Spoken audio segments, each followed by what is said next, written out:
that yung nasa loob ng isip mo. Time is fleeting. Time is a very vital element in our lives. Talagang ang panahon ay mahalaga, subalit napakabilis lumipas ng panahon. Ang pag-aaral natin, pagsamba sa Panginoon sa pamamagitan ng paggalang sa oras, pinamagitan natin, enjoying the times of your life. Thank you, Father, for time. Thank you for space. Thank you that we can live in a certain time and space where you are there and our loved ones are there to share such time and space with us. Nawa, Panginoon, lalo namin maunawaan yung halaga, yung hiwaga ng panahon at nang lalo namin kayong madakila at lalo kaming makapamuhay ng mabunga at maayos, matiwasay, masagana. Be our speaker, O God. Forgive us our sins, cleanse us from all our iniquities. Make your word our food, our medicine, our strength, our light, our hope.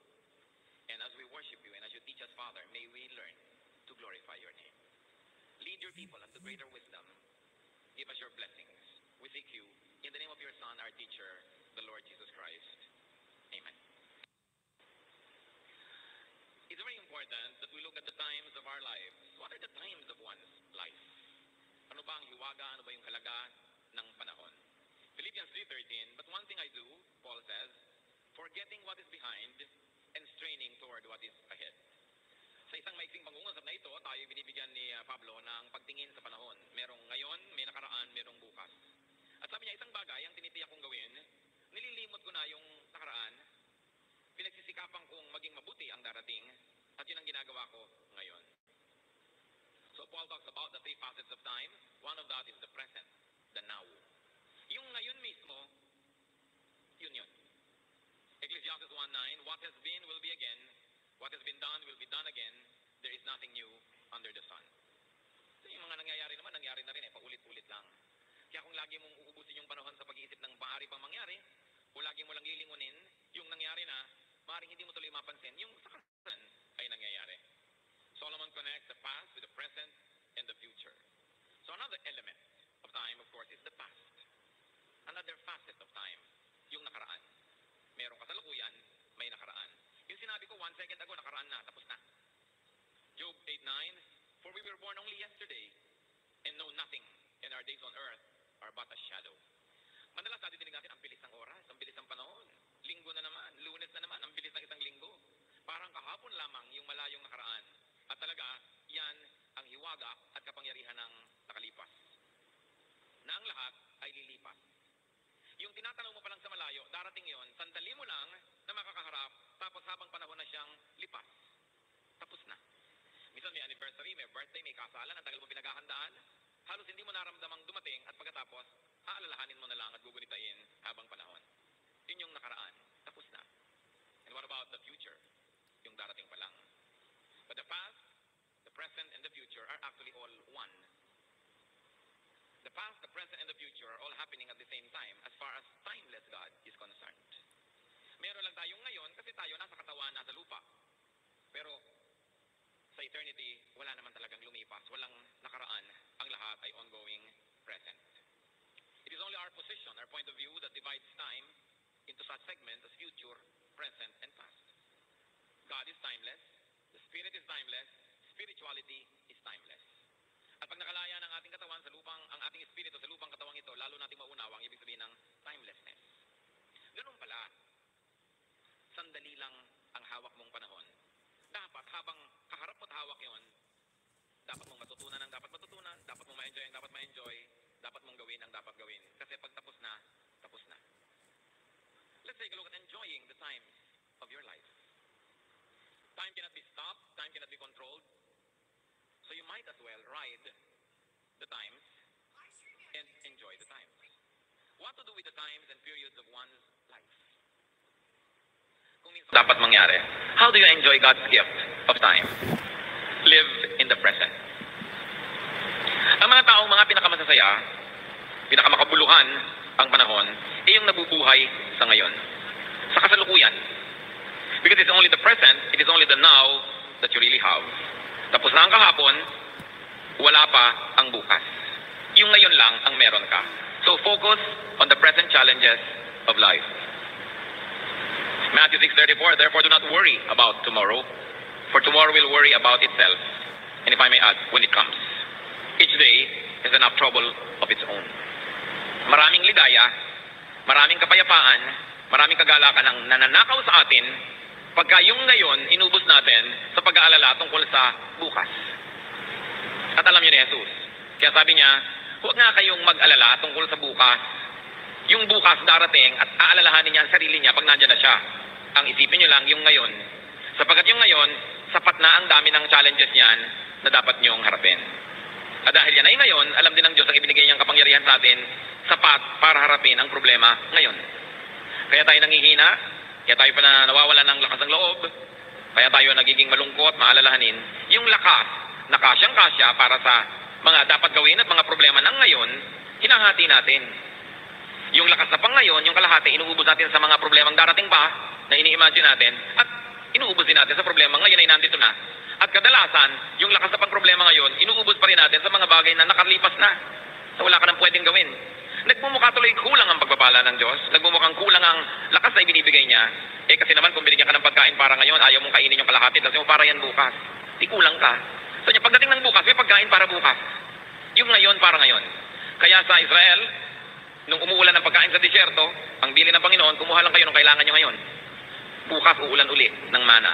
Yung mga sigurista, nagtago ng sobra sa kailangan nila, nabulok, inuod. Kasi sabi ng Panginoon, ba't nag-iipon para bukas? Bukas uulan uli. Ang kolektahin nyo lang yung kailangan nyo ngayon. When we expend our energies to troubles that are still imagined and are yet to come, which may not even come, we actually divide all the energies that should have been focused only on the challenges of today. But the only reality that you have, the only reality that you face and hold and see and hear is now. Ano ibig nating sabihin? Hindi na totoo ang kahapon. Wala na siya. Kuminsan lagi kang pinagmumultuhan ng kahapon kasi lagi mo siyang hinuhukay mula sa libingan. Pero ang totoo, wala na siya. Kaya kuminsan laging pag may mga party, lalo na yung medyo may edad, ang tugtog lagi yun nung panahon nila. Bakit lagi ganyan ang tugtog nyo? Sometimes nagre-reklamo ako pag inimbita ako ng mga church groups at ang tugtog 70s, 60s. Hindi naman masama. Kasi kung marami pang ibang tugtog, may tugtog ngayon. Palang sa lagay, puwera na kayo sa tugtog ngayon. Ang lagi ninyo lang hahawakan yung Beatles. Ang lagi nyo lang hahawakan, Carpenters. Lagi na lang yung stylistics, yung mga nakaraan. Wala na bang nangyari sa ibang buhay nyo? Wala na kayong titingnan kundi nakaraan. Nakapako ka, sayang. Kasi binigyan ka na ng pagkakataon maging teenager ng 70s. O tapos na yon. 70 years old ka na ngayon, o 80 o 60, may tugtog pa rin ngayon. Pagka pumuwera ka doon, nabubuhay ka sa kahapon. Eh yung ngayon, ang tangi mong hawak. Make, accept and reject choices that can still be made. That's what we do today. Ngayon, may kapangyarihan ka pa kapatid na magpasya. Ito ba ang gagawin ko o hindi? Siya ba ang papakasalan ko o iba? Doon ba ako titira o hindi? Iyon ang pag-ubusan nyo na ngayon ng panahon, yung paggawa ng choice. Yung choices nyo dati na mali, tama na.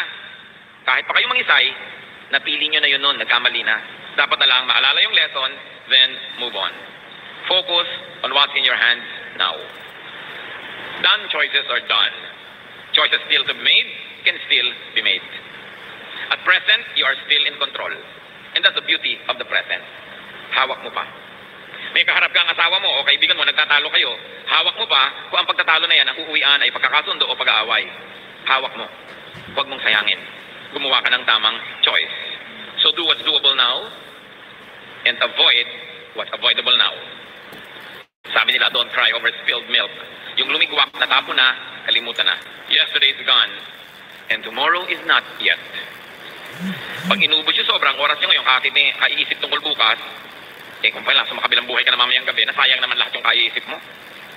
At kung minsan, sa kaiisip mo about tomorrow, hindi mo tuloy nakaharap yung today, lumipas nang hindi mo napansin. Meron na palang nag-propose sa'yo, hindi mo napansin kasi iniisip mo kung sino yung magpo-propose pa. Meron na palang business opportunity. Or how can one enter a strong man's house and plunder his goods unless he first binds the strong man, and then he will plunder his house? He who is not with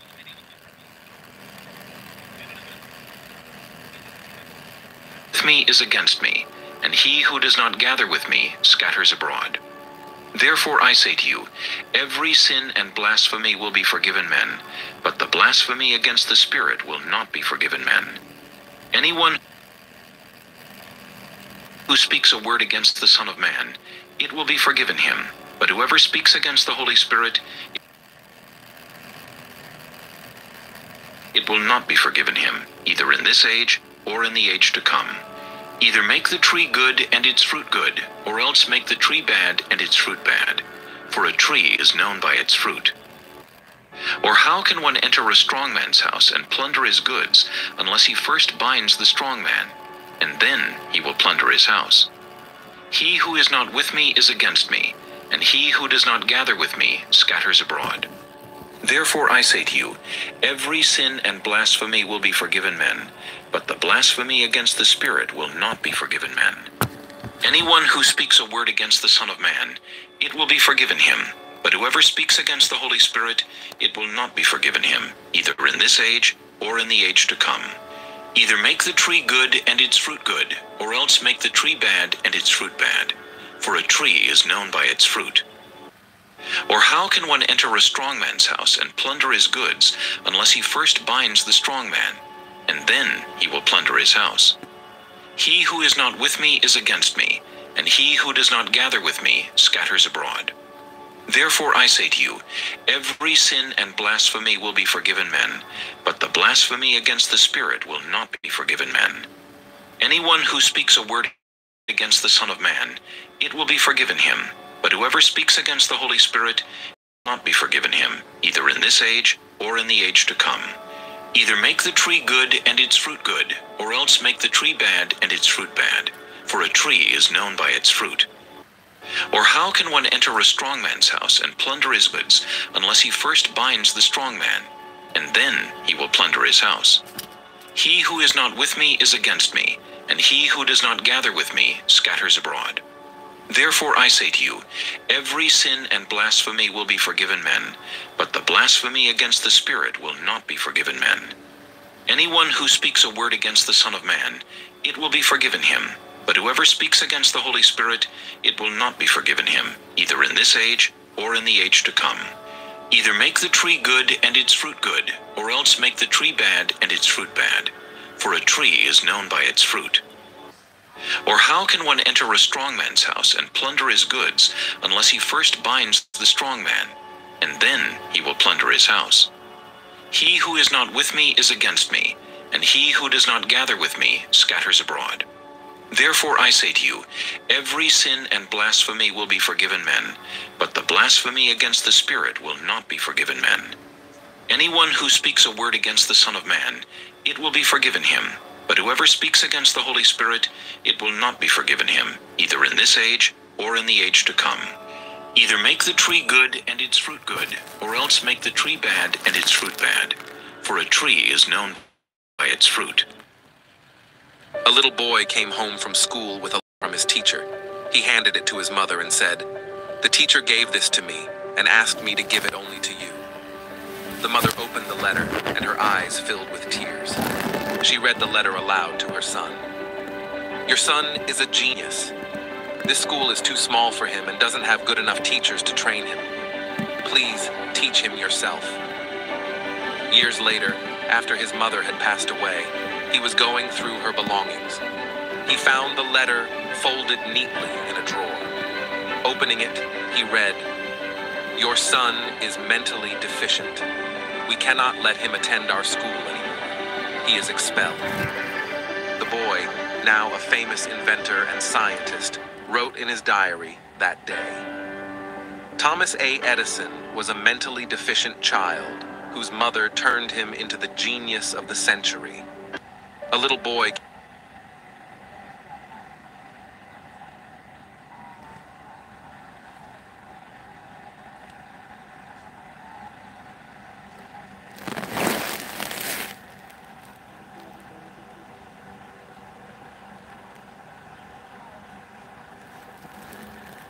Stop letting these three things steal your joy. Have you ever felt like your joy was stolen? Philippians teaches us that joy isn't based on circumstances. It's a command. We are called to rejoice in the Lord in all ways. Philippians 4:4-5. Joy robber number 1, worry. Worry is one of the biggest thieves of joy.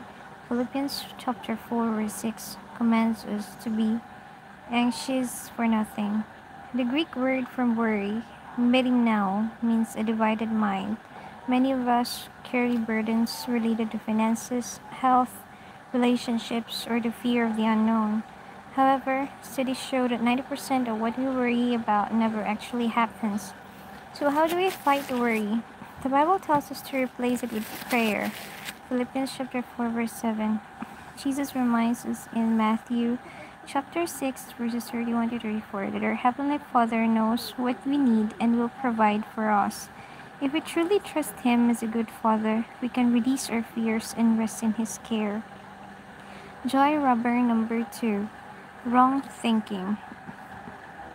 What we focus on shapes our lives. Philippians chapter 4 verse 8 tells us to dwell on what is true, honorable, and praiseworthy. The mind is a battlefield, and wrong thinking can rob us of joy. Scripture reminds us that we must actively take control of our thoughts. 2 Corinthians chapter 10 verse 5 tells us to take every thought captive and replace lies with truth. Instead of dwelling on fear, shame, or negativity, we should fill our minds with God's promises. Joshua chapter 1 verse 8 teaches us to meditate on His word, leading to wisdom and success. When we saturate our thoughts with truth, we gain clarity, peace, and the confidence to face life with joy. Joy robber number 3, covetousness. Comparison kills contentment. When we constantly long for what others have, we make those things our God and lose sight of what truly matters. Paul found contentment even in prison. Philippians chapter 4 verses 10 to 12, because of his confidence in Christ, declaring, I can do all things through Him who strengthens me. Philippians chapter 4 verse 13. Contentment doesn't come from what we own, but from where our trust lies. The antidote to covetousness is generosity. 1 Timothy chapter 6 verses 6 to 7 reminds us that godliness with contentment is great gain. Those who give are actually happier. Acts chapter 20 verses 35. Luke chapter 6 verse 35. Philippians chapter 4 verse 19 assures us that God will supply all our needs, especially for those who live with open hands and generous hearts. Guard your joy, beware of joy robbers.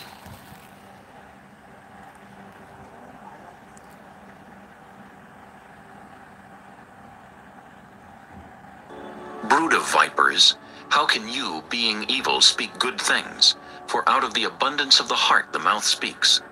A good man out of the good treasure of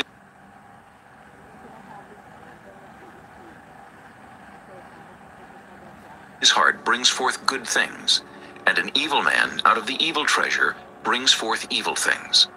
But I say to you that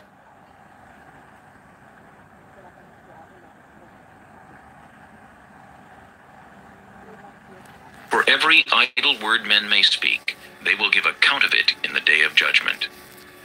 For by your words you will be justified, and by your words you will be condemned. Then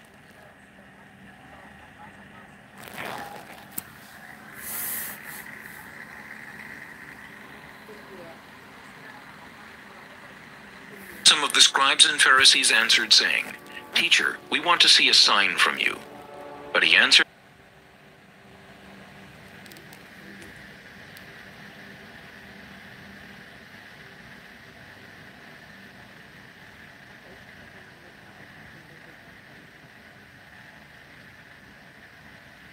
Life often takes us on a journey that feels filled with delays, obstacles, and disappointments. We pray, we work hard, and we keep our faith, yet things don't seem to happen in the way properly. Just like a child who wants to drive a car before they are old enough, we sometimes desire things before we are spiritually, emotionally, or mentally prepared.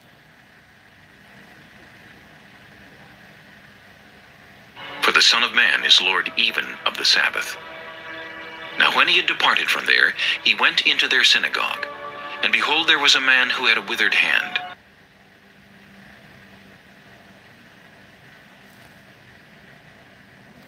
And they asked him, saying, Is it lawful to heal on the Sabbath? That they might accuse him. Then he said to them, What man is there among you who has one sheep, and if it falls into a pit on the Sabbath, will not lay hold of it and lift it out? Of how much more value then is a man than a sheep?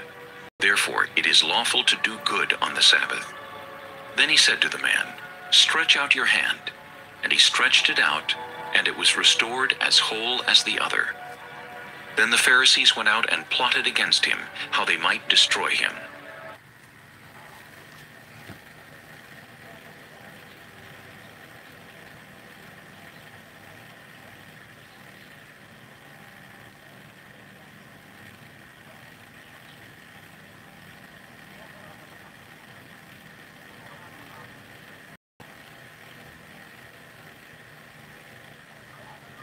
Kung tutuusin, maraming nakakainis na tao. At napakadali naman ang mainis ang marami sa atin. At nakakainis, mainis. Di ba mahirap po na mainis, mahirap na uminit ang ulo mo, sumikip ang iyong hininga dahil naiinis ka sa tao. Paano ba hindi mainis? Yan po ang isa sa mga pinakamadalas matanong sa inyong lingkod. Paano ba maiiwasang mainis sa kabila ng lahat at ng katotohanan na ang dami naman talaga nakakainis? At ang tanong, sino pong kinakainisan nyo? Na kahit ngayon, katakailang kanta, pero actually may nakakainisan kayong tao. Pag naaalala nyo o nakita nyo sa uli, may inis na naman kayo. Ang title ng pag-aaral natin ngayon, huwag ka nang mainis sa Kanya. Salamat Panginoon dahil kayo pwede naming tanungin. Maaari kaming lumapit sa inyo at maghanap ng karunungan para i-apply sa pang-araw-araw na buhay namin. Napakalaking sagabal sa aming kabanalan, sa kapayapaan at sa aming kalusugan ang mainis. Kaya itong bagay na ito, Panginoon, turuan niyo po kami. Bigyan niyo kami ng kaliwanagan at ngayon humihingi kami ng kapatawaran sa aming mga kasalanan. We declare to you, Lord, our sinfulness. We come short of your glory. We commit sins, and we omit good things that we should be doing. Patawarin niyo po kami, Lord, and thank you that you remember that we are dust. Fill us with your holiness, cleanse us with the blood of your Son, Jesus, make us whole, and now guide us unto practical wisdom para hindi kami mainis o mabawasan ang pagiging mainisin namin. We ask you to be our speaker. May your voice be king over this gathering. We ask you, Lord, to speak powerfully, majestically, and speak in a way that will heal us. Lead us. In the name of Jesus, your Son, we pray. Amen. Talagang maraming taong nakakainis. Kahit ka pa Kristiyano, kahit ka pa Bible lang Bible, totoo yan. Many people could really be very irritating, annoying, vexing. Genesis 6:5, the Lord saw how bad the people on the earth were, and that everything they thought and planned was evil. Bagong-bago pa lang ang creation, na isa na yan sa mga nakita natin na ang daming naiimbento ng taong mga kabalbalan, kasinungalingan, kasamaan. At dahil doon, nakakainis tuloy sila. O kaya dahil ikaw yung taong maraming kasalanan, nagiging mainisin ka tuloy dahil madali kang influensya, madala ng mga damdamin. At talaga rin namang bukod sa maraming nakakainis, marami ring taong sadyang maiinisin. Pero normal lang mainis. Normal in the sense na a big majority of people will always have a tendency na mainis. 1 Kings 19:4, si Elisha, sabi niya, I'm no better off than my ancestors. I might be a prophet, I might be blessed, the Lord might have dealt with me powerfully and used me even mightily, pero hindi rin naman talaga ako nakakaangat o nakahihigit sa aking mga ninuno. Pare-pareho lang kami mga pagkukulang. In Psalm 103:14, God knows we are made of dust. So huwag masyadong ipagtaka kung kayo mainisin. Huwag laging mag-guilty na parang solo mo na lang yung kasalanan na yon, kasi talaga namang mas maraming ganun ang kinakawayan. Kung sino man ang kinainisan mo, ang dapat na lang nating isipin, huwag ka nang mainis sa kanya. Kasi nagkakasala ka. So huwag ka na lang mainis. Dahil ikaw yung talo, ikaw yung malulugi, ikaw yung magbabayad. You sin in the process. Kasi pag nainis tayo, may nagagawa tayong hindi maganda, may nasasabi o naiisip man lang tayong hindi maganda, At kung minsan may ginagawa pa tayo laban doon sa taong kinakainisan natin, therefore, how can you be sinless when you will always allow yourself na mainis? Huwag ka na lang mainis kasi apektado ka. Apektado ang iyong presyo ng dugo, apektado ang ekspresyon ng iyong muka, ang gana mong kumain, apektado ang iyong trabaho, ang iyong kilos, at syempre, ikaw naman ang mawawalan. You only get affected. Matthew 5:22, but I promise you that if you're angry with someone, you will have to stand trial. If you call someone a fool, you will be taken to court. And if you say that someone is worthless, you will be in danger of the fires of hell. Ang Panginoong Hesus mismo ang may sabi, kung nagagalit ka, at syempre kakambal naman ng inis yung galit, meron ba namang naiinis na hindi nagagalit? It takes a great skill na mainis, tapos hindi magalit. Usually, magkadikit yan. Ikaw na ngayon na nagkakasala, ikaw na ngayon yung nagkakaroon ng atraso sa langit, ikaw na ngayon ang malulugi. Kaya huwag ka na mainis kasi talo ka. Ang mainis, talo. You only lose physically. Why? Your health is affected. You only lose mentally because instead of focusing on fruitful thoughts, you begin to dwell on sometimes even destructive thoughts. Not only negative, but it could also be destructive. You lose emotionally. Ikaw itong magagalit, ikaw itong malulungkot, ikaw itong makakagawa ng mga mali, na may magagalit pang iba sa'yo, magdaramdam pa sa'yo, talong-talo ka. And above all, you lose spiritually. Ang ating mga espiritu ay naapektuhan, narurumihan, nadadamage, pag tayo nainis. So, paano ba hindi mainis? Pwede ba yun? How not to be vexed? First of all, remember that people are imperfect. Romans 10:103-14, God knows that we are made of dust. I am made of dust, you are made of dust, and when you think of others as also made of dust, meron tayong pagkukunan ng pangunawa, ng pagpapasensya, ng pagpapatawad. Imperfect ang mga tao. So, ang mangyayari niyan, hindi nila laging magagawa yung inaasahan natin gagawin nila. Hindi sila na magiging kasimbuti ng ating inaakala o kaya ay hinahanap kasi imperfect sila. Paano pa hindi mainis? Remember that you would be measured as you measured others. Matthew 7:1-2, don't condemn others. And God won't condemn you. God will be as hard on you as you are on others. He will treat you exactly as you treat them. So sabi, huwag ka na lang na manghusga o magkondena ng mga tao kasi kung paano mo sila sinusukat, ganun ka susukatin ng Diyos. Kung madali ka mainis sa tao, maiinis din sa iyo ang Diyos. Kung hindi ka makapagpasensya, hindi ka rin pagpapasensyahan. Hindi ka magpatawad, hindi ka rin patatawarin. Naiirita ka lagi sa mga tao pag nagkakamali sila sa standard mo. So pag nagkakamali ka rin sa standard ng Diyos, maiirita rin siya sa iyo. Because the measure you give is the measure you get. So sinisikap natin hindi mainis para hindi tayo talo physically, emotionally, socially, and spiritually. Remember not to judge. Ba't ka naiinis? Naiinis ka kasi nanghuhusga ka. You get irritated because you judge people. Iniisip mong blank siya. Kaya ka nainis. Ano yun? Meron diyang pakalat-kalat, inis na inis ka. Iniisip mong blank siya, na nananadya siya. Iniisip mo lang yun. Merong nagawa siya na ikinainis mo, iniisip mong malicious siya.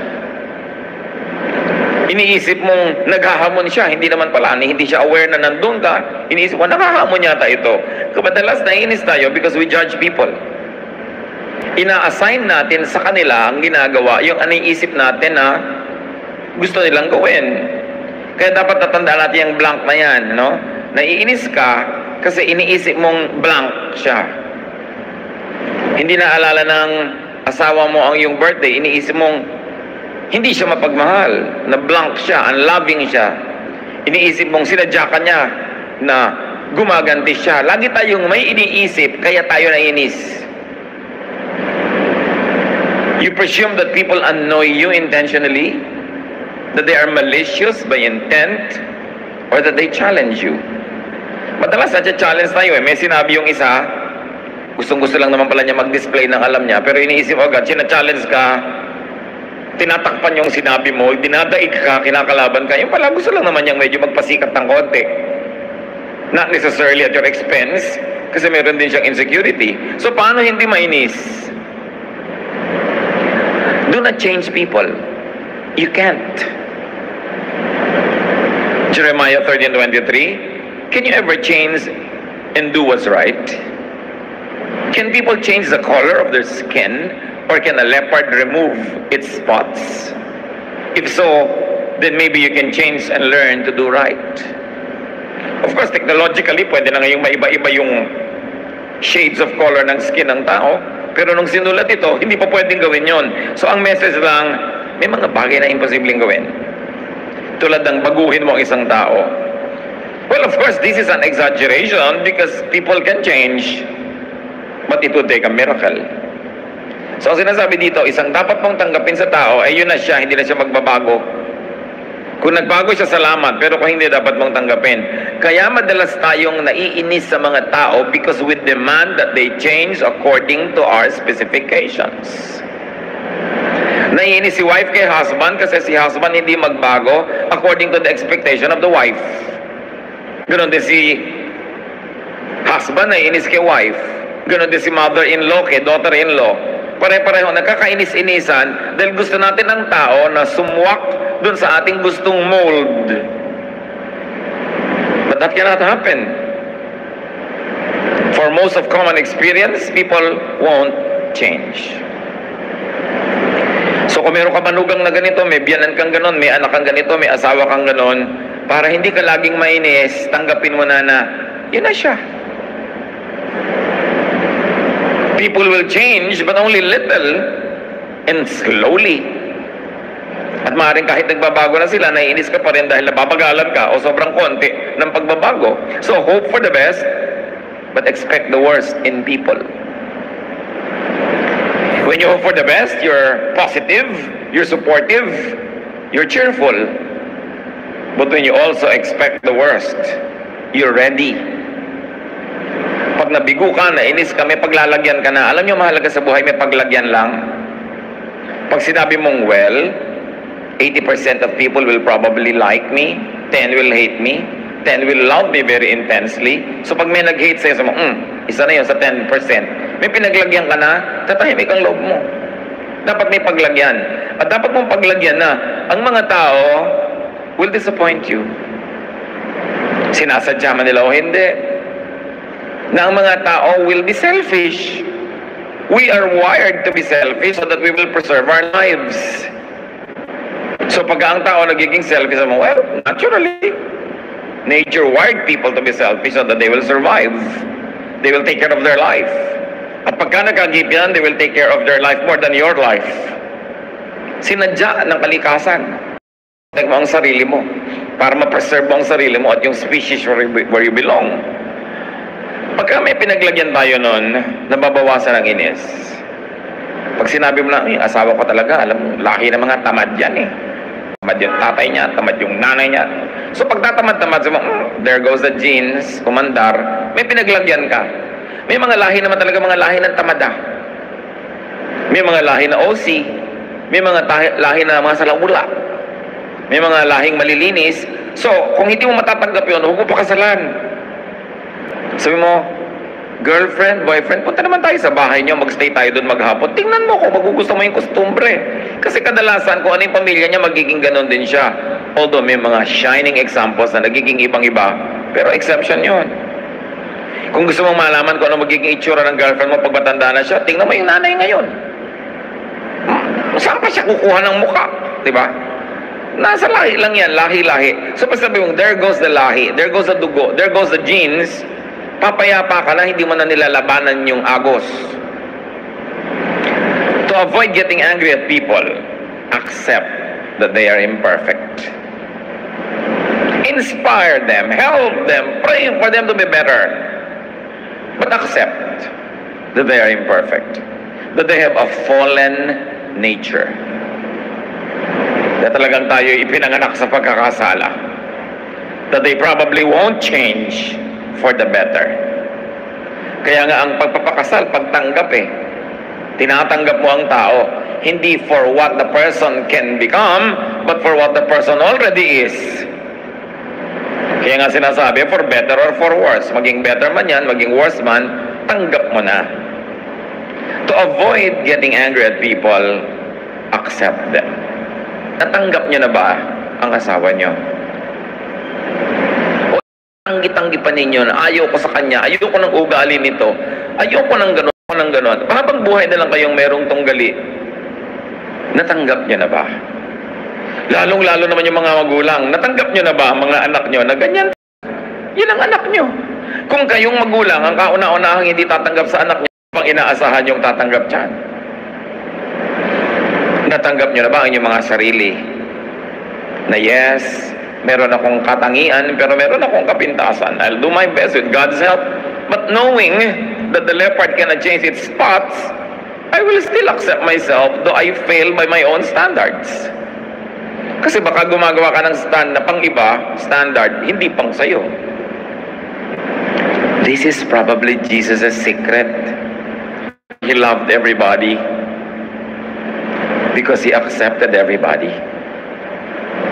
O ganito ka, sige, acceptin kita. Nakakainit naman talaga ng ulo yung mga disciples niya. Hindi ba kakasabi lang, nalimutan na naman, mali ang mga application. Sabi na, ay, nako, how long will I be with this generation? Pero love pa rin siya ng love. Do not wait for people to change. You'll wait in vain. Or, you'll wait a long time kung magbabago man siya. Dapat pag ang tao nagbago according to what you like, bonus na lang. Pero hindi man magbago, yun na yung price nyo, tanggapin nyo na. So don't hold your breath waiting for people to change. Continue living. Enjoy as much as you can. And just take people as you find them. No, because they won't change, do something more doable. You change. Hindi mo nun pwedeng kontrolin yung iba, pero ikaw mas may kontrol sa sarili mo. You change your interpretation of what they do. Halimbawa, ting umaga, may kapitbahay kayong kanta ng kanta, nagigising ka, nananadya talaga to. Talagang ignorant itong kapitbahay ko. Talagang tagabundok ang ugali nito. Mainis ka na. Pero pag may siguro niyang problema sa pagkanta na lang nakakahinga-hinga, baka mamaya padalan mo pa ng ulam. Kung hindi sila nagbabago, ikaw magbago ng pananaw. Change your point of view. Pag masyado tayong defensive, nagiging mainisin tayo Pero pag mas loving ka, hindi ka insecure, hindi mo iniisip na lagi kang sinasadya, kinakawawa, iniisip mo, siguro siya ang kawawa, siguro may kailangan siya. Bakit yung magsasalita na lang ako, kinakat ako nitong tao na to? Well, siguro kailangan niya maging star. Baka hindi siya naging star ever. So sige, ikaw na yung star. Pwede mong pagbigyan. Bakit yung may maganda akong damit, naiinis tong kumari ko? So siguro na iinggit siya sa'yo. So sabihin mong, well, papagitan ko na lang konti para huwag siya ma-insecure. Total, hindi naman ako mag-iiba kung mag-a-adjust ako ng konti. Pero kasi naiinggit siya sa akin, lalo ko siyang iinggitin, ano mangyayari sa buhay niyo? Change the way you think. Then you could be in control. At least yung pag-iisip nyo, kapatid, kaya nyo kontrolin. Yung pag-iisip ng kapwa nyo, hindi nyo kayang kontrolin. So do what is doable and do not do the impossible. You could avoid getting annoyed and vexed and stressed, inis and angry just by changing the way you think. Pag merong ingay-ingay, nagising ka, iniisip mo talagang walang modo to. Pero pwede mo rin isipin, kawawa naman siya, lumaki yata, walang turo na magulang. Buti pa ako, alam ko yung tama, siya hindi niya alam. So anong gagawin ko? E di, pagpapasensyahan ko siya kasi ako yung mas maraming alam Romans 12:2, don't be like the people of this world, but let God change the way you think.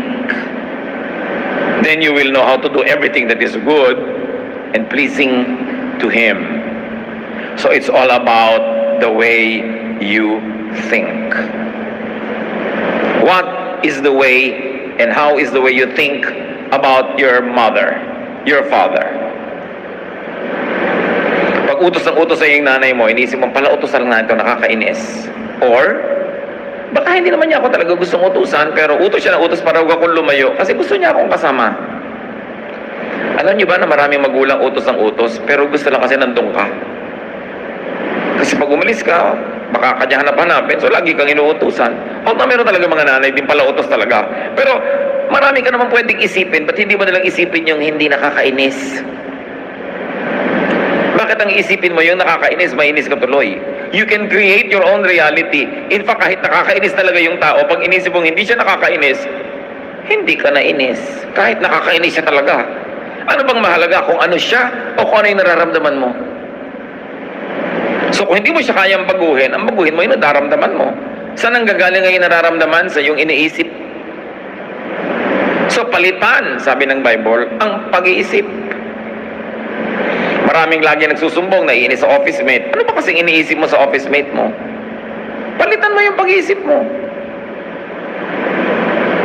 Sabi, meron akong office mate, lagi na lang kung magbiro, ang pangit-pangit. So anong pwede mong isipin?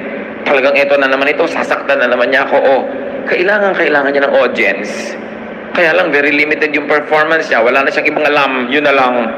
So pwede ka pa ngayon maging charitable. Pero naman nakakainis, utang ng utang. Pero pwede mo na sabihin, kawawa naman tong tao to, hindi naman kaahon-ahon.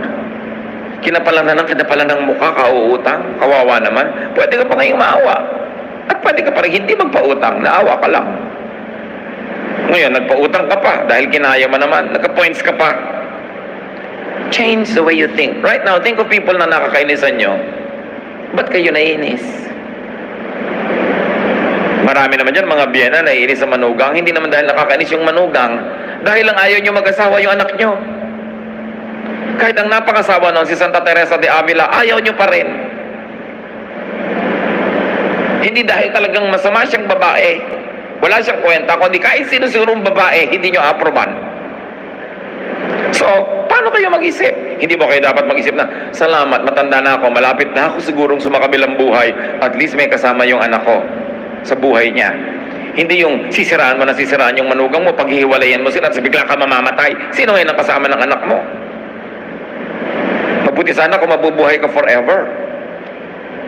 Kaya sinisip mo, bakit ba ako ganito mag-isip? Ba't ako naiinis? Nakakainis ba siya? O masama lang ang takbo ng utak ko? It's all the way you think. And as we have said, kahit patatong nakakainis siya, kung magpapasya kayo hindi kayo maiinis, hindi pa rin kayo mainis. Ibahin mo ang iniisip mo tungkol sa kanya, sino man siya sa iyong buhay. Change your perception. Isipin mong blank lang naman siya. At ito yung key para hindi mainis. Isipin mong blank lang naman siya. Ano yon? Iniinis ka, ang chismosa niya, tanong ng tanong, nakakairita, isipin mong mausisa lang talaga siya. Ganyan lang talaga yan, walang magawa. No? Ngayon, lagi kanyang nagagawa ng hindi tama, isipin mong nagkakamali lang naman siya. Hindi naman niya sinasadya, talaga lang kulang, no? Limitado lang naman talaga siya. Yung parang nasasakal ka na sa kanya, napaka-aggressive, isipin mo, kandarapa lang naman siya. Gusto lang niyang pumapel, no? Marami pa yan, isip mo lang naman, nagsisikap lang naman siya na magpasikap. Bakit kaya ganito to? Kino-contest na lang lahat ang ginagawa ko sa office, lagi nagpapasikat, isipin mo, may mithiin lang siya, gusto niya maging manager. At sa totoo, hindi naman masamang mithiin niya yun. O kaya bakit kaya siya laging nananakit? Pwede mo isipin, nagtatanggol lang naman siya sa sarili. Kasi nadala na siyang laging masaktan, nanguuna na lang siya ngayon, siya na yung nananakit. Kaya kung minsan may tao, ang pangit-pangit ng ugali, ang sama-sama magsalita, pwede mo sabihin, who broke your heart and made you write that song? Diba? Sinong bumigo sa'yo? Sinong bumiba sa'yo at giba-giba ka? Bakit ka ganyan? Bakit ka gumaganti sa buong mundo? Anong ginawa sa'yo ng mundo? So you can be more understanding. Pwede mo sabihin, ganyan lang naman kasi isip bata pa lang. Hindi pa nagmamature. So in other words, pag sinabi mong, isipin mong blank lang naman siya, baka mo maunawa. At least mapagpasensya.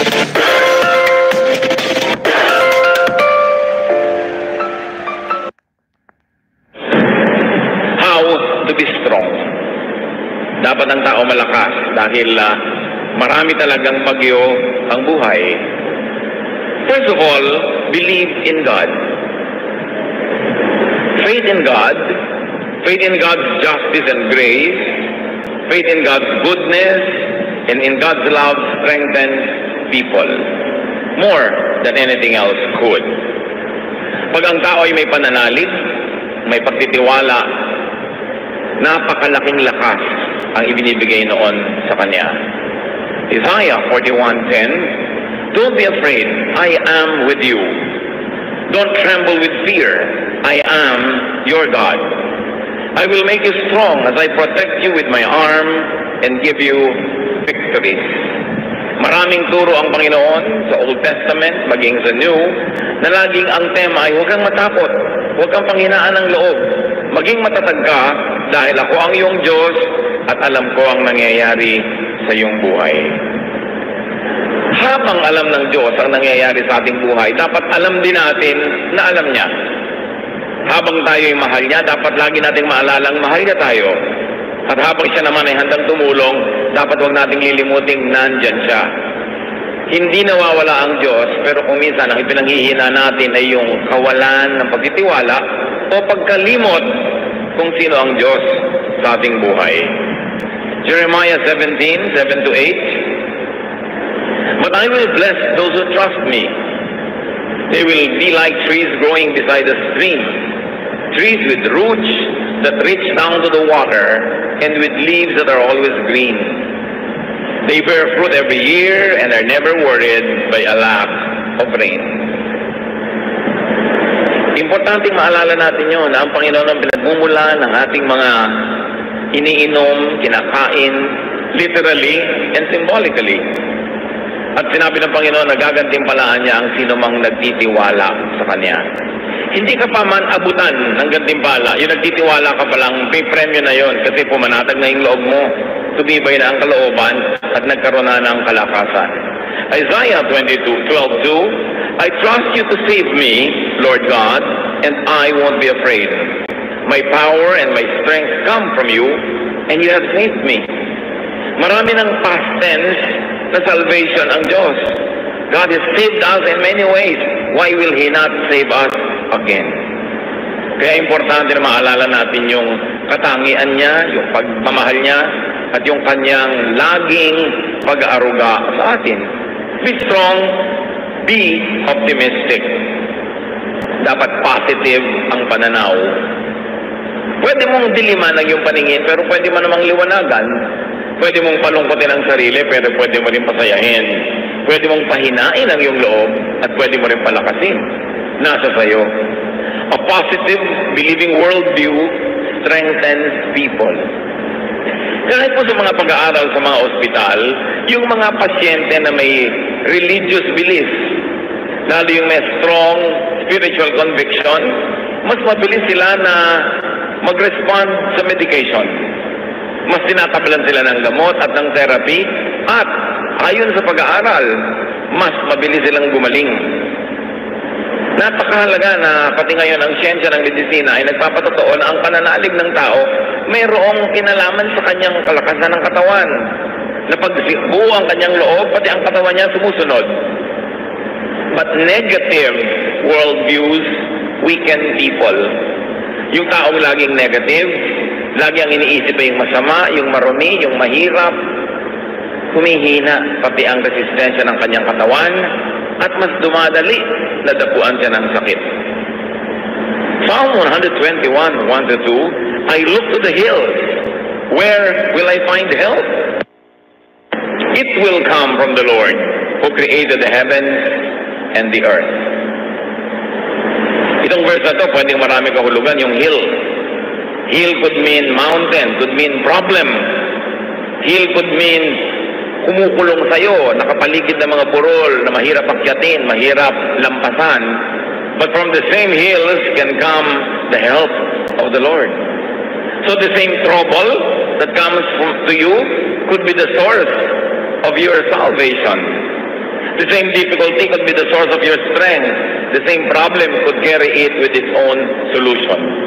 At tatandaan natin mga kapatid, lahat ng problema may solusyon. Bakit? Kasi pag walang solusyon, hindi yun problema.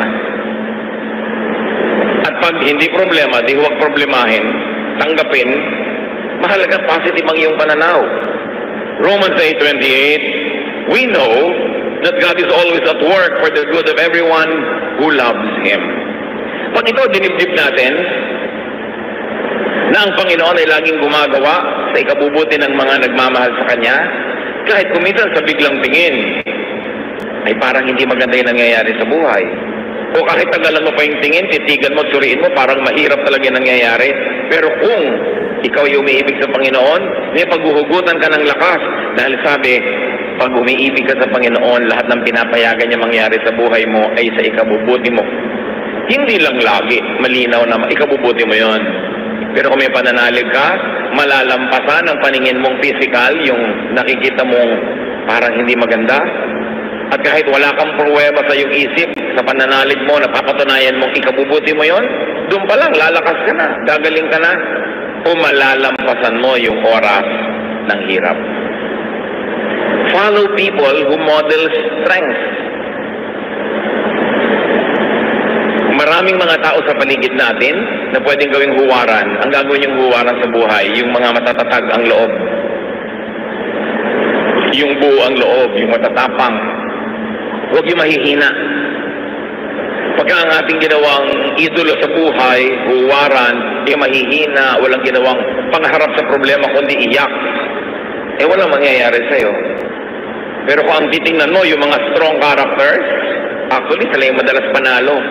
In fact, sa mga soap opera, sa mga drama-drama kinawiwilihan ng marami, yung mga kontrabida nga ang laging enjoy sa buhay. Sila itong kitatatag ng loob, kititigas ng mga sikmura, pero sila ang nananalo, nakukuha nila yung pera, nakukuha nila yung boyfriend o girlfriend, nakukuha nila yung mana. Ang totoo niya, sa huling episode lang naman sila biglang masusunog o kakainin ng lupa o kaya ay kakagatin ng napakaraming langgam. Pero 55 weeks sa kanilang serya, siya ang panalo. Tapos ang lagi nating iniidolo, yung iyak ng iyak, yung laging talo, yung laging api, yung laging kawawa. Kaya ganun tuloy nangyayari sa buhay ng mga manonood. Dapat tibayan ng loob.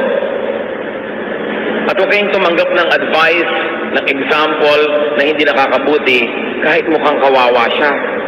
Hindi mabuti sa tao yung kawawa. Hindi mabuti yung nagpapakawawa. Huwag kang mangapi, pero huwag ka rin papi. Psalm 1:1-2, God blesses those people who refuse evil advice and won't follow sinners or join in sneering at God.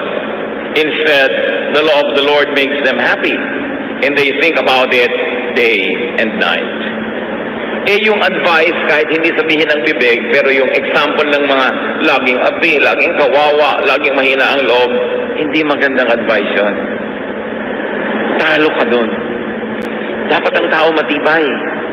Pinatitibay ng karanasan, pinatitibay ng kung sino ang tinititigan at tinutularan. How else do you become strong? Get and have supporters. Sabi nga nila, no man is an island. Hindi naman natin kayang pasanin lahat ng pasanin, lutasin ang lahat ng problema kung nag-iisa tayo. Totoo, kung maraming tao sa paligid mo, nadadamay ka sa problema nila. Pero nadadamay ka lang naman hanggang papayagan mo at hanggang kaya mo. Hindi ka naman kayang ubusin ng problema nila kung hindi ka papayag. Yung iba umiiwas makipagkaibigan, makipag-close friendships kasi ayaw nilang madamay sa mga utang, mga problema ng iba. Pero tandaan nyo, sa inyo naman problema, sa inyong pangangailangan. Kahit paminsan-minsan lang pero dumadating na oras ng kahinaan, kagipitan, napakahalaga that you have a support system. Napakahalaga na may mga tao sa paligid natin na nagsusuporta sa atin. Pero siyempre, susuportahan ka lang naman kung supportive ka rin sa kanila. Kaya willing ka dapat to invest in human relationships. Yung human relationships, kuminsan abala yan eh. Abalang makipagkwentuhan, abalang makalagdag at mayaya doon, pumunta sa mga event niya na hindi ka laging interesado. Pero isipin mo na rin na sa ikabubuti mo rin yon. Dahil darating ang panahon, kakailanganin mo ang iyong kapwa-tao. Ecclesiastes 4:9-12, you are better off to have a friend than to be all alone. Because when you get more, because when you will but because then you will get more enjoyment out of what you earn. If you fall, your friend can help you up. But if you fall without having a friend nearby, you are really in trouble. If you sleep alone, you won't have anyone to keep you warm on a cold night. Someone might be able to beat up one of you, but not both of you. As the saying goes, a rope made from 3 strands of cord is hard to break. Malinaw naman ang mensahe nitong Ecclesiastes. Mas mainam daw na may kasama, may kaibigan, may karamay, may kapartner, meron kang kasama sa iyong buhay. Mas pakikinabangan mo daw mga pinaghirapan mo. Siyempre kung kakain ka, mas masarap na mo may kasabay kaysa nag-iisa ka. Kahit pa nga ilibre mo siya, may kasabay ka naman. Kaysa hindi ka nga nagastusan, wala ka inilibre pero mag-isa ka lang kumakain. At pag daw natumbak ka, may kaibigan ka, may magbabangon sa'yo. Kawawa naman daw yung natutumbang wala man lang magbangon. Talagang malaking problema daw yon. At kung sa mga magiginaw na gabi, nag-iisa ka lang, baka mag-yelo ka, pero kung may katabi ka, your body heat can help each other, and you will survive. Kung nag-iisa ka daw, pwede ka sigurong bugbugin na isang tao, pero kung dalawa kayo, hindi naman niya kayo kayang bugbugin pareho sa bahay. Ang 3 hibla ay tinitirintas at pinagsasama-sama ay higit na matibay kaysa 3 hiwa-hiwalay na hibla ng sinulit. Kailangan itong idiin kasi marami mga tao hindi sila willing to invest in human relationships. They are too engrossed with themselves. They like to have their resources only for themselves. Ayaw nila magbigay, ayaw nila mag-share, ayaw nila maabala. Pero mabuti lang yan habang ang tao ay bata at malakas. Kaya yung yabang nasa kabataan. Kaya mo magyabang, kaya mong manikis ng kapwa, kaya mo mag-isa. Kasi malakas ka pa eh. Pero dumarating ang panahon na humihina ang tao, tumatanda, na nakakatayo ka na lang nakakalakad dahil inaakay ka ng iba. Doon mo ngayon maiisip ang halaga ng mabuting pakikisama at pakikitungo sa kapwa. Dahil sino sa mga inapi mo, hindi mo ginawa ng mabuti ang magiging handa na tumulong sa iyo. Yun nga mga tinulungan mo na, hindi rin lahat willing na tulungan ka. Lalo naman yung hindi mo tinulungan. Kaya dapat ang karunungan dumarating habang kabataan pa lang. Pwedeng-pwede ka magyabang pagbata ka eh. Kayang-kaya mo mag-isa. Pero hindi laging ganon ang buhay. Gusto niyo maging malakas sa oras ng inyong kahinaan? Na wala na talaga kayong lakas? Panghihiram kayo ng lakas ng iba. Kaya kung marami kang tinulungan, marami kang pinahiram, sakali namang di ka makalakad, akayin ka naman ng iba, yung lakas niya ang nagiging lakas mo. Kung di ka makakita, yung pananaw at paningin ng iba ang nagiging paningin mo. Hindi ka makagalaw dahil na-paralyze ka, yung braso, yung kamay ng iba ang gumikilos para sa'yo. In other words, may lakas ka pa rin. Bigay ng iba. Kaya huwag tayo dapat magkukulang sa pagbibigay ng lakas, lalo sa panahon na malakas naman tayo. Hindi naman natin ikamamatay tumulong, at yung lakas na ginamit mo ngayon, hindi mo naman kayang i-save.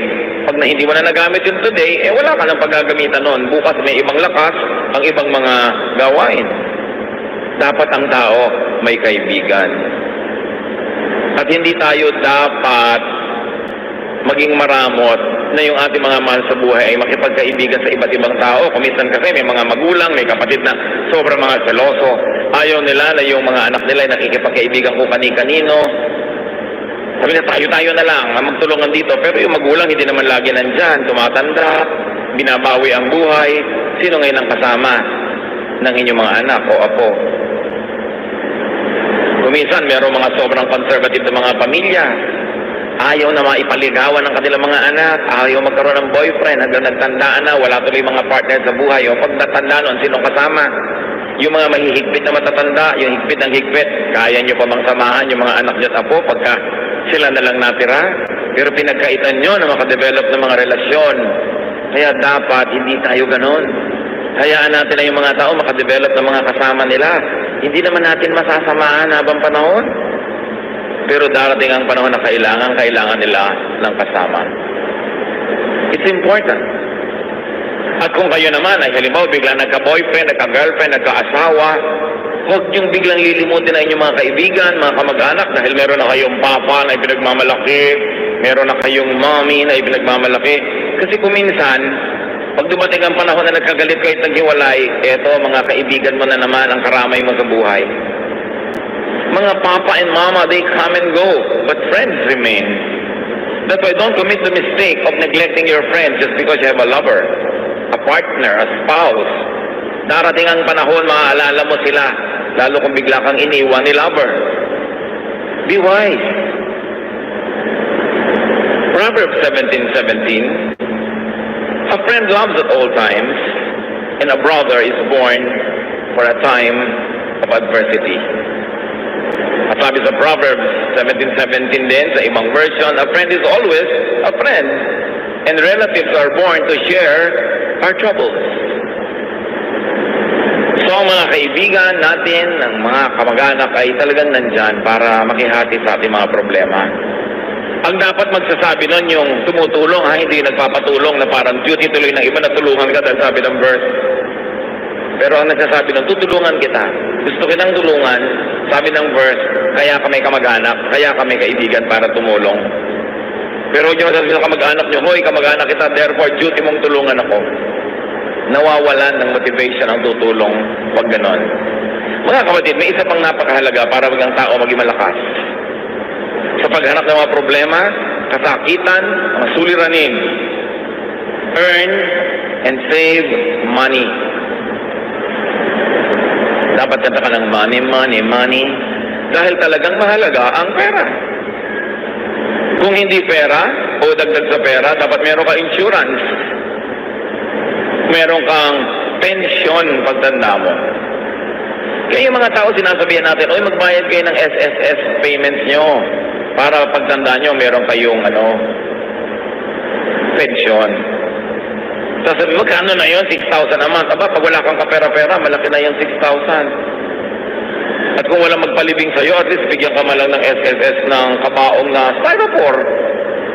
O lawanit na may pakumbakya. Kaya na naman kung nalalaglag ka pag binuhat yung kataol, at least meron. Kesa wala. Katulad ng mga citizens sa ibang bansa, halimbawa sa Amerika, ang pensyon mo, pag nag-60 ka, depende kung magkanong taxes ang binayad mo at ikinontribute mo sa iyong social fund habang nagtatrabaho ka. Eh, yung iba nagpapalusot, hindi sila nagbabayad ng tax or under the table, hindi sila nagko-contribute sa mga social fund, hindi sila kumukuha ng insurance. Akala nila ngayon, mas marami silang perang ginagastak. Yes, habang malakas ka, marami kang perang ginagastak. Pero kung wala ka ng mga insurances na yan at pension plan, pag tumanda ka at kailangan mo na ng pera at hindi ka na makakapagtrabaho, doon ka ngayon walang pera. Iba ang lakas ng loob pag may pera sa bulsa. Ecclesiastes 7:12, money is a shelter. Totoo yun. Huwag kayong magbanal-banala na parang walang kwenta ang pera. Sabi sa Bible, Ecclesiastes 10:19, money is the answer for everything. Siyempre, figure of speech yun. Pero ibig sabihin lang nun, money is a solution to many, many things in life. Kaya dapat ang tao, habang kaya, malakas, kumita, mag-save, mag-invest, get a pension plan, get an insurance with a reputable company, kasi kakailanganin mo yan. Hindi ka laging pwede magyabang na, kaya ko, hindi tayo sure. Iba na yung merong itinabi. Tulad ng babae sa Proverbs 31:25, dahil siya masipag, marunong mag-invest, marunong magtrabaho, sabi, she who has money is strong and graceful, as well as cheerful about the future. Sabi ng ibang version, she is clothed with strength and dignity. She can laugh at the days to come. Why can a person laugh at the days to come pag may pera siya? Pag magpapa-hospital siya, hindi siya nag-aalala. Pagtatawanan lang niya yung hospital. May pera ako. Sige, i-confine ninyo ako sa magandang kwarto. Pero pag wala kang pera, pwede ba dito na lang ako sa koridor? Diba? Pwede ba dito na lang ako sa labas ng ospital?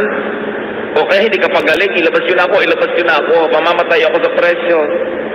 Eh kung may pera ka, hindi magpapagamot ka ngayon. Although namamatay ka rin naman kung may pera ka, pero nang mamamatay ka nakangiti. Importante niyan, make and keep receiving material blessings by giving.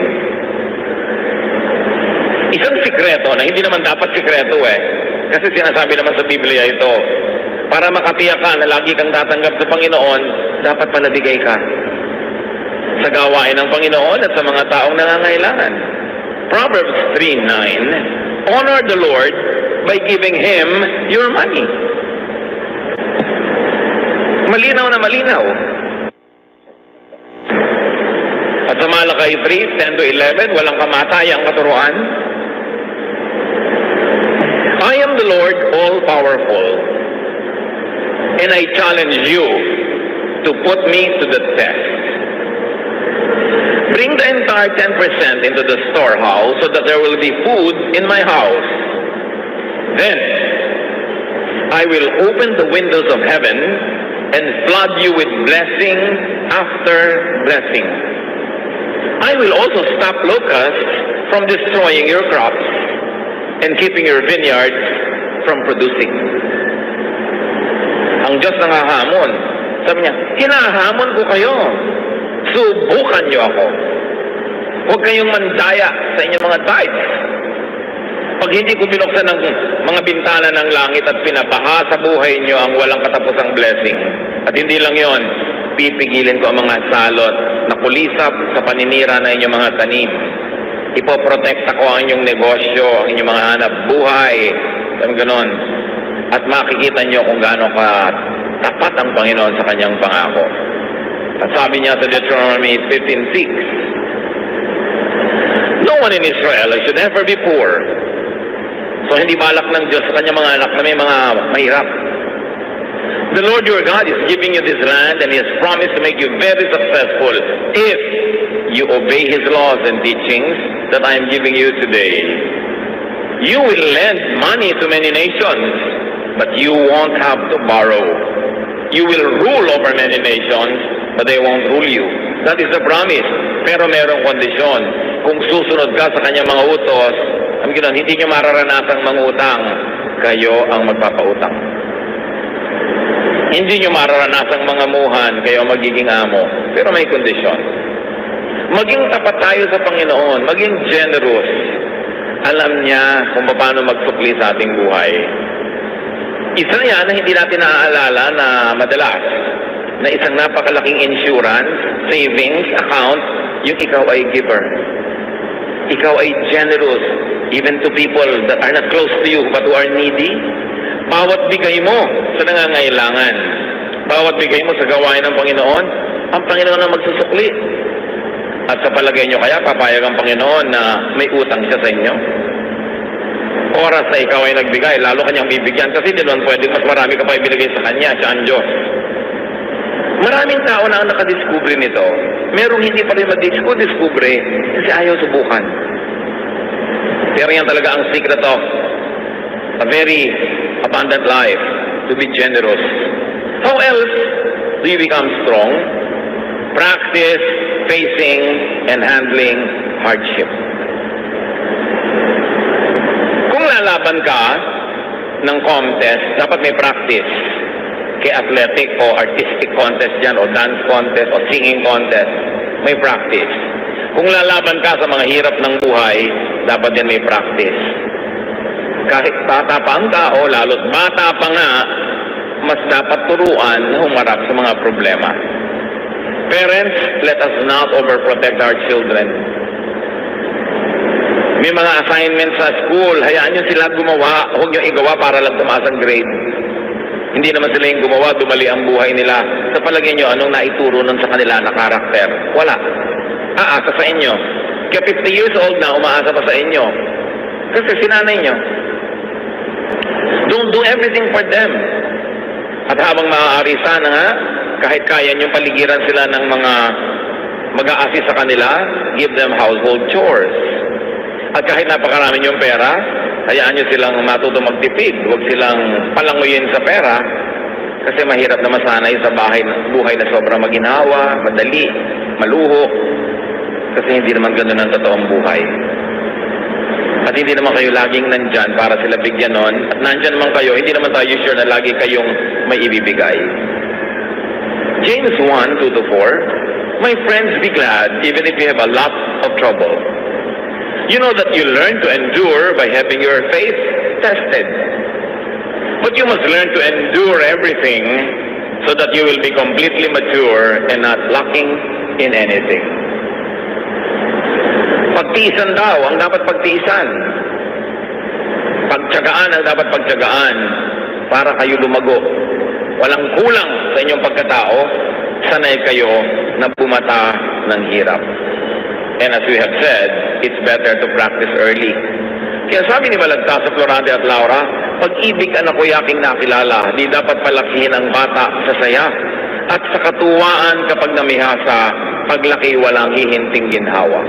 Para ng halamang lumaki sa tubig, dahoy nalalanta, munting di madilig. Ikinaluluoy ang sandaling init, gayon din ang pusong sa tuway maniig.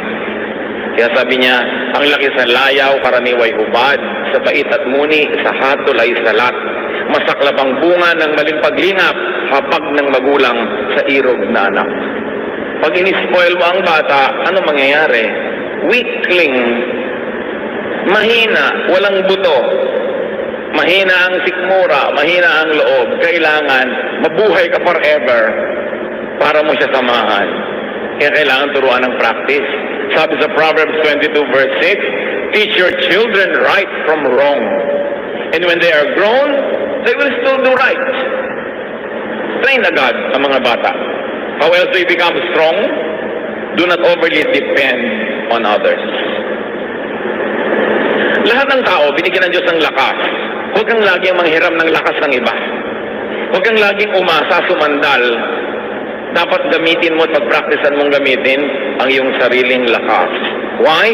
Because dependence means weakness.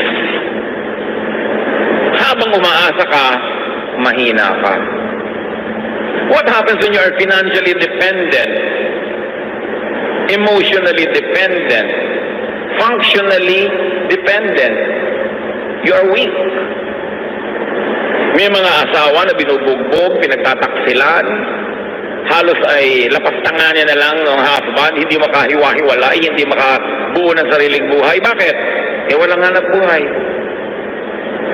Walang sariling income, walang pera, walang savings. Kaya nilululo na lang ang lahat, pinagtitsagaan ang lahat. Pero kung may pera lang yun, matagal nang nawala. You see, iba yung may pera. Kaya pag may mga magpapakasal, lalo mga babae na mukhang palikero pa, mapapangasawa, ang advice mo agad, iha, magtrabaho ka. Gusto po niya, full-time housewife lang ako. Full-time housewife, pagkatapos kahit ano iba to sa mukha mo, tatanggapin mo dahil wala kang pera. Kailangan may pera ka. O kaya kung siya nagtatrabaho, nasa pangalan mo savings. Para meron ka maipagmalaki. Hindi yung kawawang-kawawa ka dahil isusumbat pa sa'yo. Kita ko lahat yan, pera ko lahat yan. Diba? Pagka ginawa sa'yo ng husband mo yun, singilin mo dyan ang lahat ng serbisyo mo. Security guard ka ng bahay, plumber ka ng mga gripo ninyo, diba? Nurse ka ng mga anak, taga-sundo ng mga anak, cook ka ng mga pagkain, labandera ka, at core ka pa sa kanya. Doon ka malaki sumingil. Diba? Lakihan mo singil. Para hindi akala niya siya lang ang may kita. Pag binayaran nga ang housewife sa bahay, kulang pa yung sweldo ng husband eh. Kasi yabang-yabang pa, kape! Sino pumapalakpak dyan sa likod? Diba? Siguro binubusan nila ng kape yung humihingi. Marami namang husband sa bababait ha. Pero kuminsan, pagka biglang umalim kung kanino, nawawala ang bait. Kaya dapat secure kayo, meron kayong sariling income, itaktak nyo sa utak nyo yan. Hindi naman ibig sabihin na may income kayo, ilalayo kayo o hihiwalay, pero mabuti na yung meron kayong choice. Hindi kayo overly dependent. 1 Thessalonians 4:11 to 12, live in a way that you won't have to depend on anyone. Ganon din naman yung mga magulang eh. Minsan sayang lang, medyo huli na sa iba, pero habang maaga pa, secure yourself. Huwag kayong umasa sa iaabot-abot lang ng mga anak nyo in the future. Dahil kung minsan, ang dalang ng abot. Ang konti. No? Napa-hospital ka ng 7 araw, bibigyan ng pambili ng medical. O eto po, pandagdag. Pandagdag. Ang liit naman yan para ipangdagdag. Pero paano kung umaasa na lang kayo dahil wala kayong isinubi? Be strong. Do not overlove or overneed anyone. Love mo, yes, but do not overly love. Kaya nga sabi ni Lord, unahin mo siyang mahalin kahit hindi iba.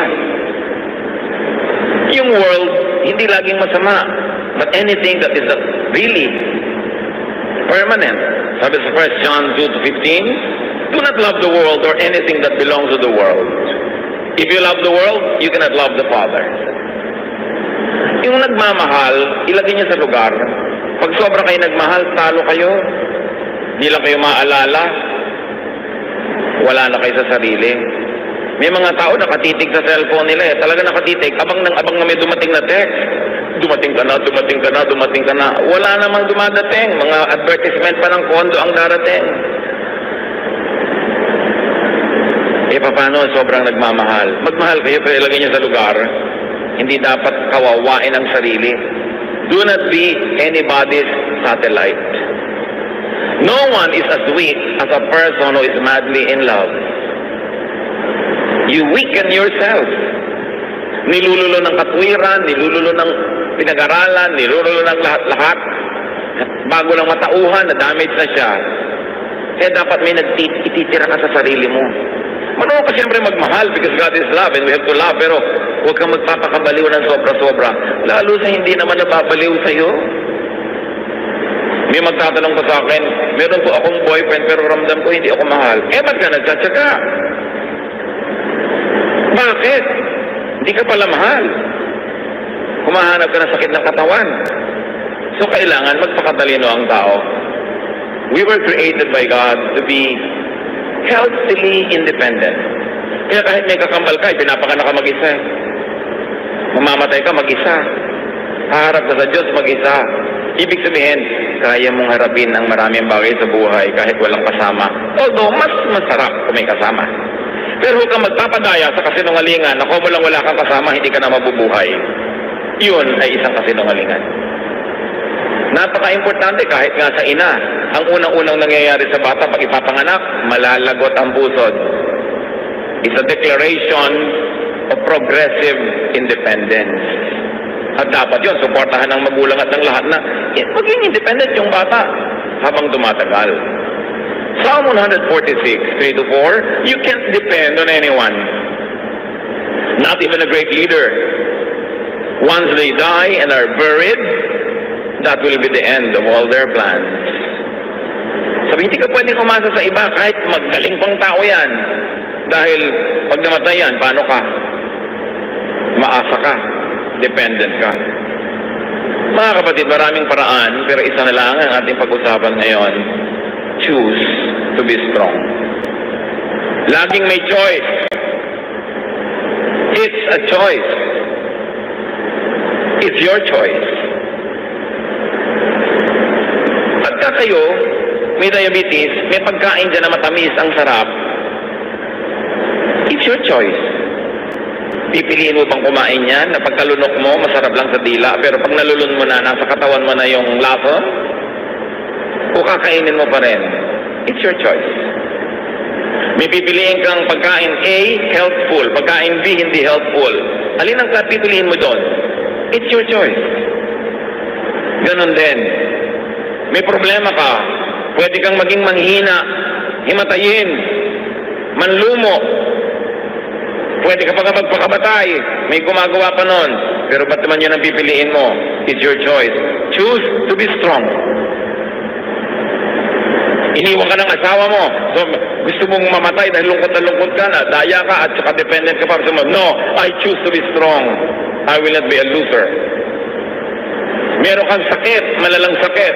Pwede ka maawa sa sarili, pwede ka magmukmok, but you can choose to be strong. I will choose to be strong. I will maximize whatever is left of my life. I will do whatever my health allows me to do. I'll choose to be strong. I'll choose to be victorious. I'll choose to be cheerful. Although I can choose to be sad. But why will I choose to be sad? Meron kayong namimiss, ang lungkot-lungkot nyo, magkahiwalay kayo. You can choose to be alone in a room and be sad, and you can choose to go out and amuse yourself, do something to forget it. It's your choice. Pinipili natin kung magiging mahina tayo o malakas.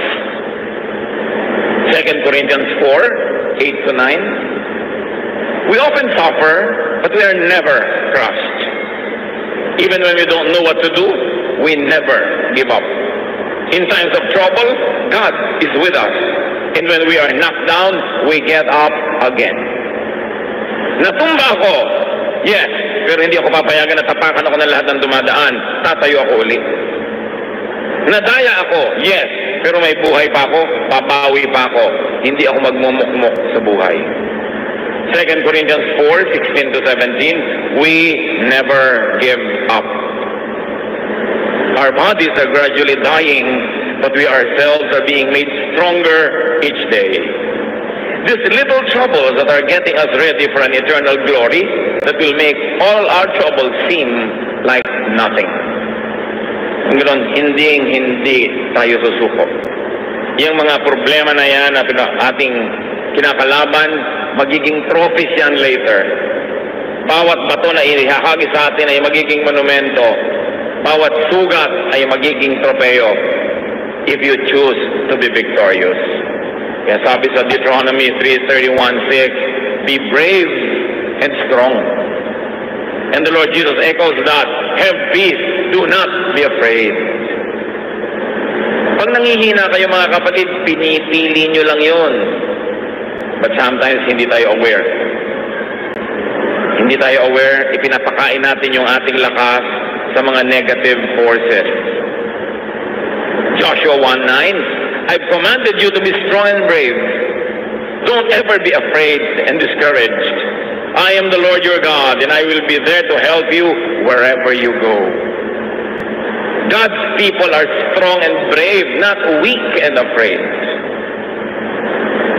Hindi ganon. Diyan pa ng tao lakasan ng loob.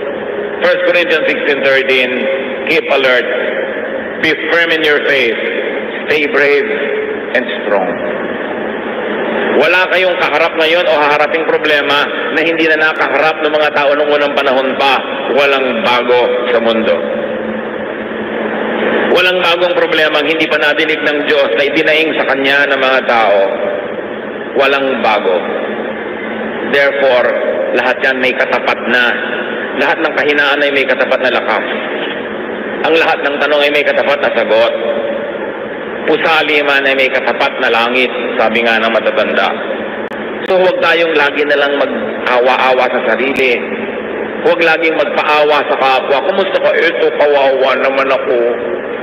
Eto, mahina ako. Eto, may sakit ako. Ang dami mo na mapipiling imalita. Kumusta ka? Pwede mo sabihin, wow, ang saya ko, nagising pa ako ngayong umaga. Pero pwede mo sabihin, ang taas-taas nga ng BP ko. It's your choice. Anong gusto mong topic? Pero mga kapatid, ang laging gusto nyong topic ay yung kayo mahina, kayo kawawa, kayo walang pera, mapapansin nyo, pakonti ng pakonti ang gusto makipag-usap sa inyo. Sino naman ang gusto makipag-usap sa laging daing ng daing? Yung kausap nyo, marami rin dapat idaing, pero hindi rin niya idinadaing. May problema siyang dala-dala, tapos itatambak niya sa kanya yung problema nyo. Dinadoble yung dala niya para lang gumaan ng pakiramdam nyo. Sa palagay nyo, tatagal lang kayong kausapin ng kapwa. Choose to be cheerful. Hindi laging dumadaing. Lahat tayo may dalang problema. Lahat tayo mayroong difficulties. May kanya-kanyang lungkot, may kanya-kanyang hirap, kanya-kanyang takot. Pero bakit mo kailangang isiwalat at itambak sa kapwa mo yun lagi? Kakadalaan ka lang, pagsasawaan. Lalong mawawala na tutulong sa'yo. Pero pag strong ka, you attract people to be near you. And when people are near you, you get help, even without asking for it. And you can help other people also. Life really could be full of hardship and trouble, but we are not without a helper. John 16:33, Jesus speaks. I have told you this, so that you might have peace in your heart because of me. While you are in the world, you will have to suffer. But cheer up, I have defeated the world. Sabi ni Lord, walang bago sa mga sinusumbong mo. Kasama ng buhay yan. May pagdurusa, may paghihirap. Pero huwag kang mahinaan ng loob. Lakasan mo ang loob mo kasi nagapi ko na ang lahat ng yan. Napagtagumpayan ko na yan. Stay with me because I am with you. The Lord is victorious over suffering. Seek the Lord. Sa Kanya tayo lalapit. Take shelter in the Lord. Receive strength from the Lord, from others, and even from within yourself. At napakahalaga mga kapatid, because we are cognizant that many people are suffering, strengthen others. Kahit kayo may dala, may hirap, mayroong mas malala ang kalagayan sa inyo, mag-minister pa rin tayo, maglingkod, strengthen them. And do not make people weak by solving all their problems for them, by making them over-dependent on you, because that, in the long run, will not be helpful. We are full of troubles, but we are not without help. God is our present, ever-present help in times of trouble. Don't you ever forget that. Panginoon, salamat dahil kayo ang aming pwedeng takbuhan, lapitan, at higit pa sa sapat ang pwede nyo ibigay na pagpapaala sa amin. Lahat ng mga tao, Panginoon, ay may kanya-kanyang dala, problema, takot, pangangailangan. Ang ituro nyo sa amin, kayo ang solusyon sa mga ito. At meron din kami sa aming personal at practical na buhay na pwedeng gawin para pagaanin ng mga suliranin at palakasin namin mga sarili. Patuloy nyo kaming paalalahanan ng mga katotohanan ito nang huwag kaming madaya ng hirap para kami manghina at para kami, Panginoon, sumuko.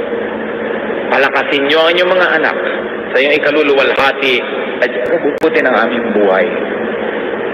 Pagbulay-bulayan natin, mga kapatid, ang kahulugan ng mga ito sa ating buhay.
Walang lugar ang sobrang pag-aalala sa